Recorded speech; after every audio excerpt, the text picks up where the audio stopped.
প্রদীপ চট্টোপাধ্যায়। আমি বর্তমানে বিদ্যালয়ে, উচ্চ মাধ্যমিক বিদ্যালয়ে অ্যাসিস্ট্যান্ট টিচার হিসেবে কর্ম। আমি এসএসসি দিয়ে 2006-এ চাকরি পেয়েছি। আমি 2006-তে রাইসেও পড়িয়েছি, রাইসেও টিচার হিসেবে জয়েন করেছিলাম।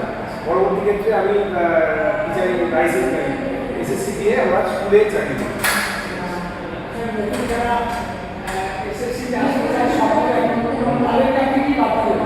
তাদেরকে বলবো যে রাইসে রেগুলার স্টাডি করতে হবে এবং রাইসে যে স্টাডি মেটেরিয়াল, সেটা up to date study material, সেগুলো ফলো আপ করতে হবে এবং সর্বোপরি রাইসে যারা পড়াচ্ছে তাদের পড়াটা ঠিকমতো শোনা এবং মনের মধ্যে একটা আত্মবিশ্বাস তৈরি করা, যে রাইসে আত্মবিশ্বাস তৈরি করা যে আমিও পারবো, আমি অন্যদের মতো আমিও পারবো।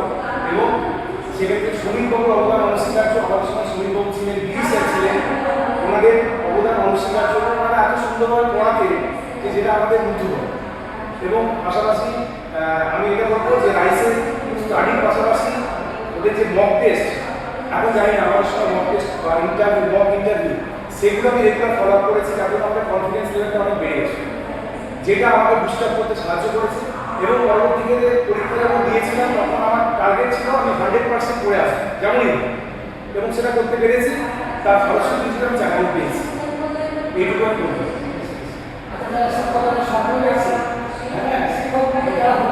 হ্যাঁ, অবশ্যই তারা হতে পারবে এবং তাদের মধ্যে নিজস্ব তাগিদ থাকতে হবে, আমার চাকরি পেতেই হবে। এইরকম যে আমি 80 বছর আবার হবে, তারপর বছর আবার হবে, এরকম ভাবতে হবে যে বছরই আমার লাস্ট চান্স।